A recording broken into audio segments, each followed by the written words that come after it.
and I'm playing SCP, the Red Lake. There's something that I want to talk about the operatives and just what I've seen from players playing the game and the way they play it. It almost seems like some of them don't actually understand the characters that they choose or play the characters. I don't know. Each class, operative or character, has perks, and each of these perks gives stats or boosts to just to specific areas of the character. While some give like what is it, passive, more like passive buffs and boosts or effects. Others give more just outright boosting base stats, or should I say, excuse me, I should say more active stats, active, they're like active abilities, while others are more passive, and they get boosts as you level up, which is also really good. Uh,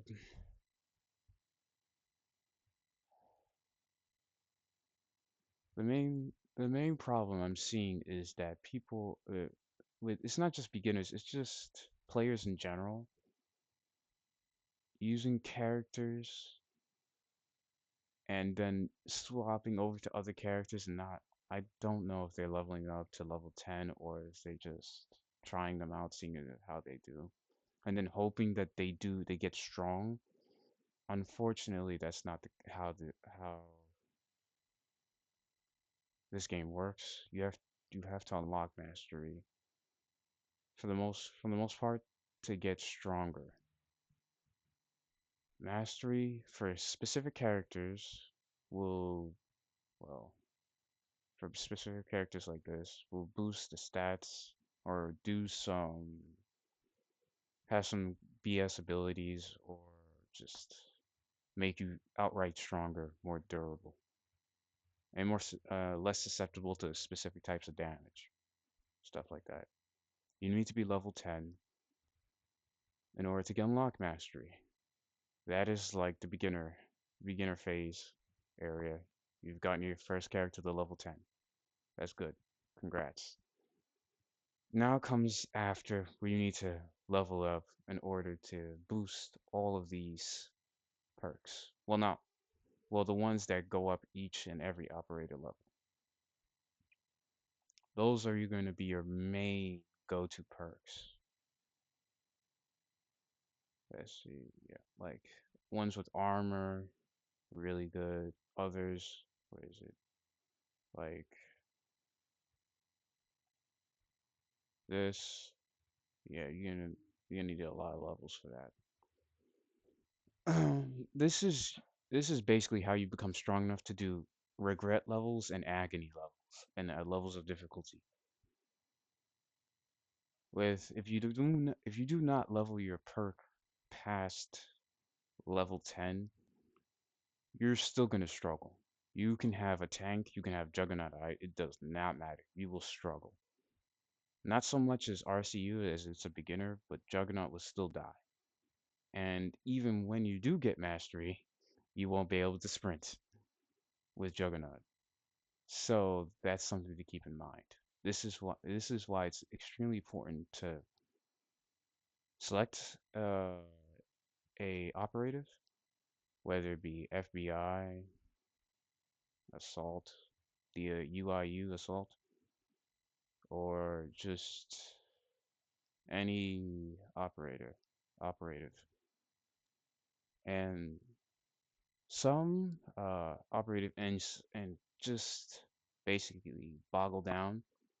You can choose as many as you want and you can level them all up.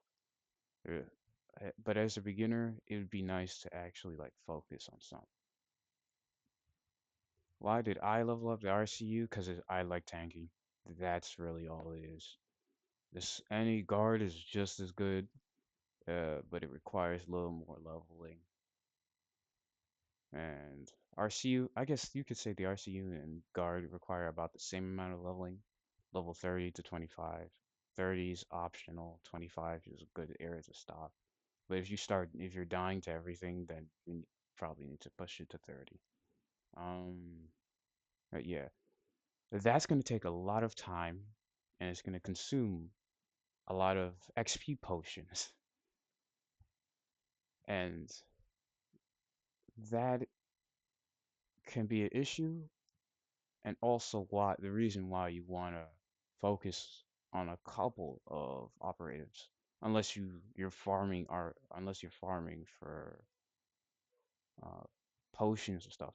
Oh, another thing, S SD Sergeant, you're probably getting mixed up with the SD Captain if you're looking for a boost, and if you didn't read the perks. Well, yes, it does come with able to control units as a able to control units and has fast reloads, fast reloading and stuff like that.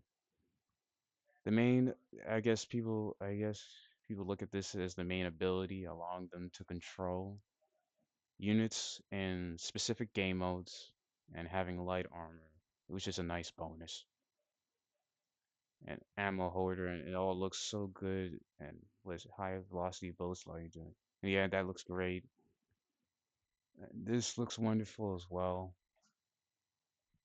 The main focus from me would be this.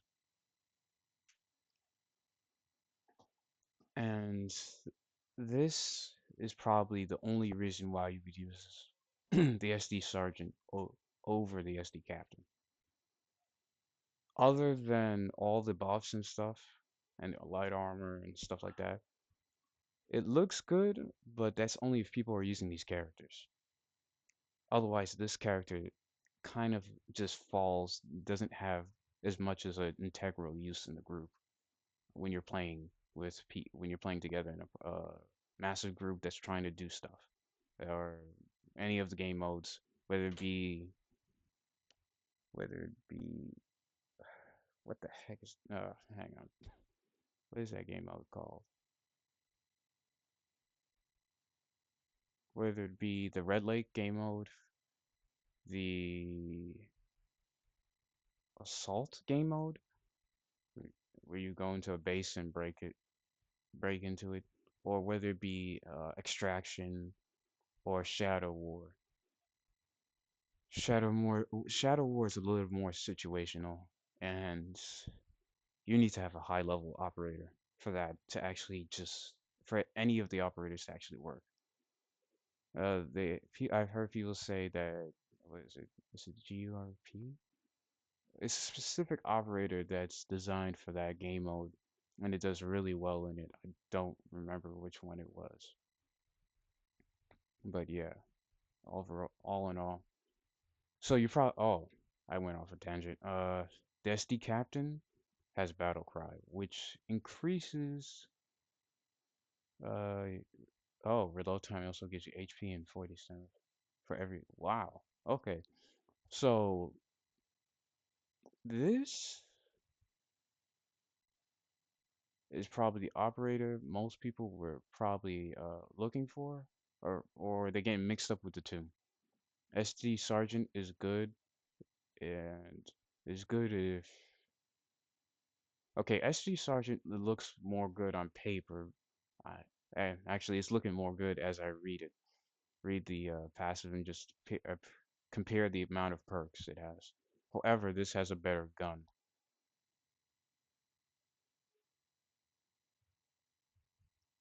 and in general, this gets a better gun at rank 5, I believe.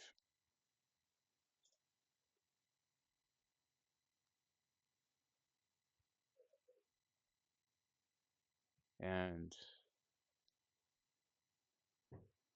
Hmm. Okay. So the SD captain, I guess, is just for ammo, and this is just to...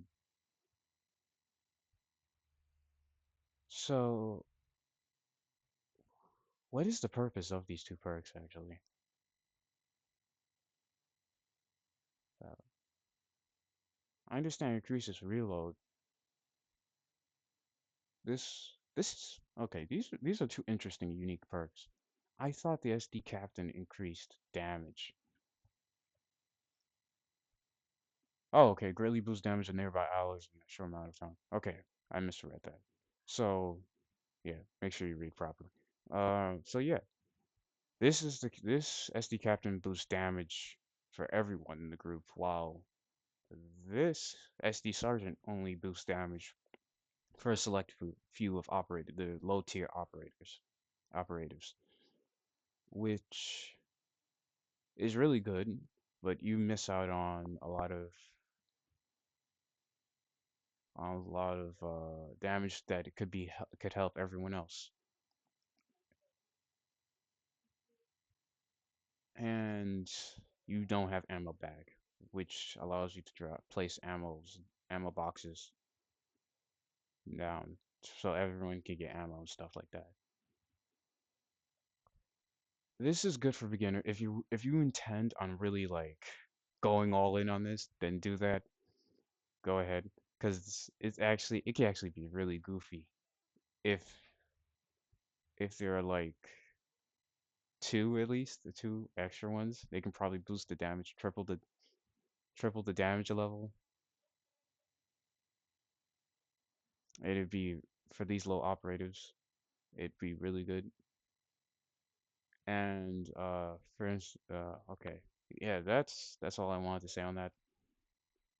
Viper is a healer. Uh, he is your first heal you're going to have,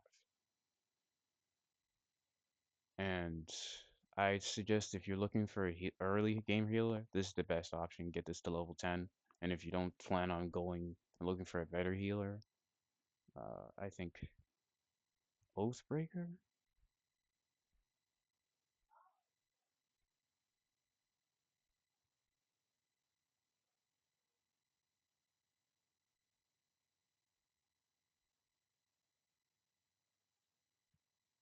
I it's either Oathbreaker or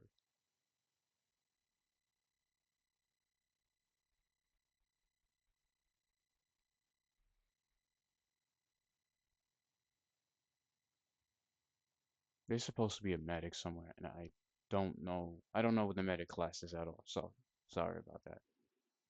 The classes I'm mainly focused on is the ones that I can play since the ones I'm the classical ones. Vanguard, you get exoskeleton, and then when you reach mastery, you can able to drop down three for other people to pick up. Demolitionist. This is so underrated for some reason. I don't know why more people don't use this. This class looks very broken from just reading the perks alone. Juggernaut, a walking human tank, literally. And when you reach mastery 10, you can't sprint. You can't run anymore. So keep that in mind if you're gonna go full all in with this character. Mercenary. Mercenary is actually interesting. You're basically you have a whole entire list of weapons that you can get that no one else can buy, which would help with dealing with hordes of monsters in Red Lake when you're dealing with agony or brutal levels of difficulty. And you can loot and what is it?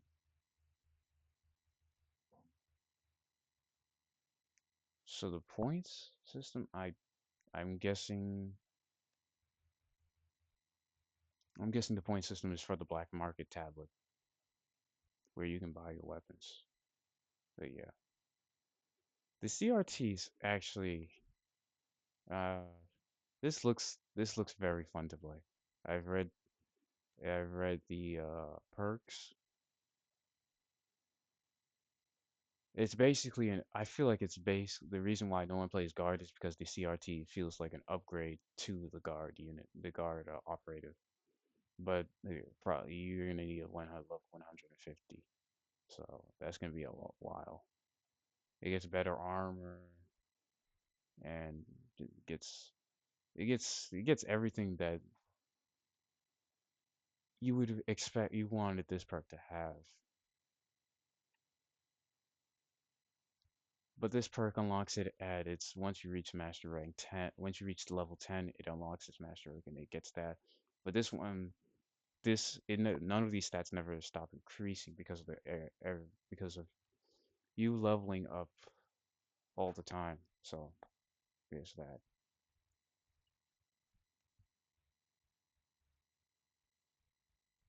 And then you get special ammo and weaponry that you can use. And it allows you to also a lot of the perks after level what is it level 70, 60, they have a lot of these some of these perks, especially Juggernaut, have counters to necromancers, like counter attack. Really good. See, I don't know why more people don't use this. CRT is very good. Looks is very useful, especially in Red Lake, where in higher difficulties, red necromancers start spawning in rapid succession, and it gets out of hand. Now, the anarchist, I've heard people talking about players talk about it that it's good. Uh, I have not read it at all.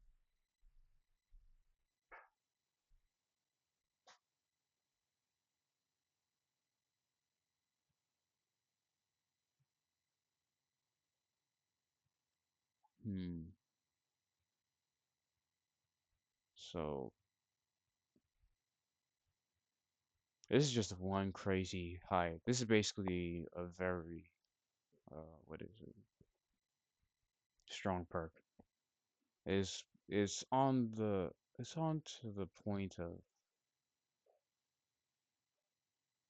it's basically your first very strong perk operative character. um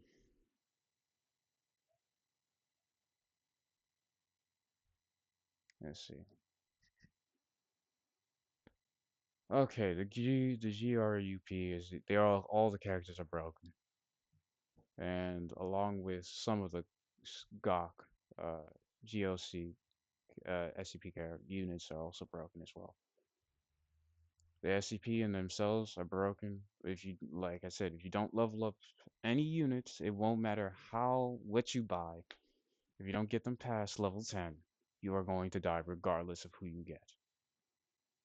You can go for any of these units. You can go for the GOC, you can go for GRUP, you can go for MTF, FBI, special units. Even the special units will die. You have to get them past level 10. Their mastery skill is where they start, where's the skills, they start really putting the skills and they all start shining and it gets a lot better to deal with specific things. And as you get past level 10, you start being able to deal with more uh they basically become more not all rounded but able to deal with specific units they weren't able to deal with because they're doing so much more damage, stuff like that. And they're getting boosts in areas and they're making themselves more tanky. Yeah, I cannot stress, get them past level 10.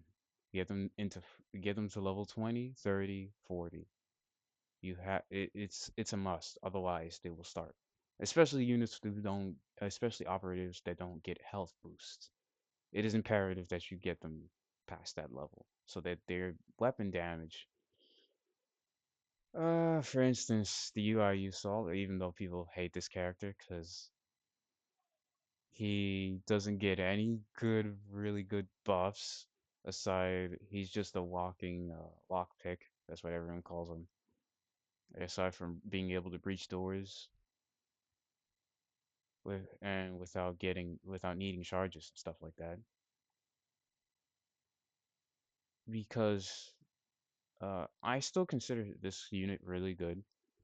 The harness, however, requires a lot of kills, which requires you to, which in turn you would want this to be, you want to be leveling as much as possible so that you can get as much out of this specific perk right here, so you can do more damage.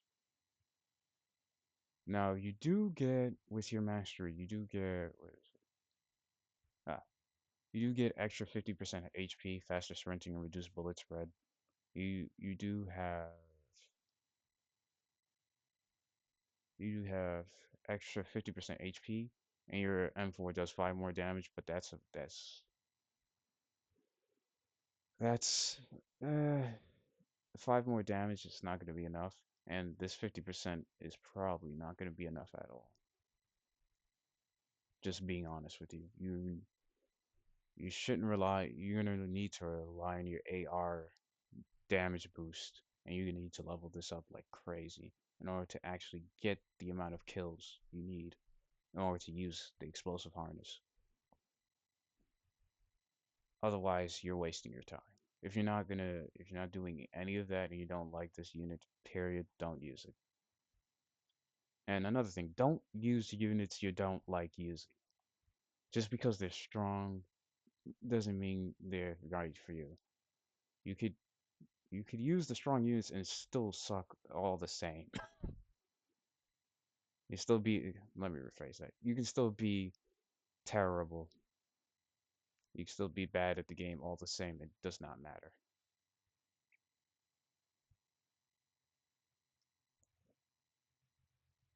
So use operators you like.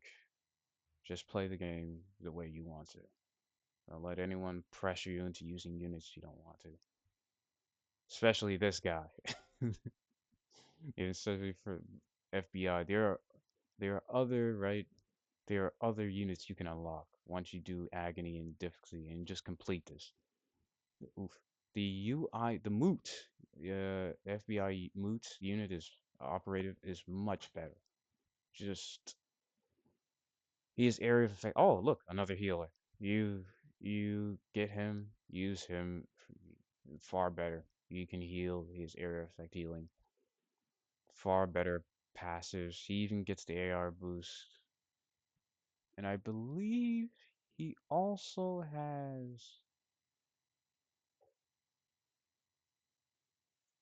Uh, I could have been actually absolutely certain he had a lockpick uh perk, but I don't think he does. But yeah, just play the way you want to, please. Uh, there's no need to start using uh what is it? A bunch of units because someone says this is good. This prior to prior to level 14, this is suffering. This unit right here is actually very bad. It does not matter. The assault game mode, you will just die. You need you like it won't matter. You won't die as fast, but you still die. Everyone else will die, and then you'll be the only one left, and then you'll just die right off. You have to get this to like level 4 past level 14. It has to be like level 20, 30. You have it has to be because it's just suffer and so it's really hard to actually kill things and just in general with any of these characters. You have to focus on a character and you have to get them to like 20 to level 30, 35, 40 even. It's mandatory, unfortunately. These units don't do enough damage, and even the premium units that everyone says is OP, that even after they reach max levels, they have to push them past that level in order to actually deal with some of the crap because they just keep dying, and especially the SCPs. I've seen this guy die one too many times, and I've even seen Frostkill die to units to some of the magic imbued units, which is why I say units like this and units like these are always good to have. And well, operatives are always good to have while you're playing the game, and just have it in a team. Unless you're like level the only unless you're like level 56 or like a pro you've been level 200, 300, you don't count because you guys probably have these guys at like level 50 or like 40, 80, well, yeah, level 80. And I've even seen heard someone had a RCU at level 70. Ridiculous. Anyway, that's all I wanted to state.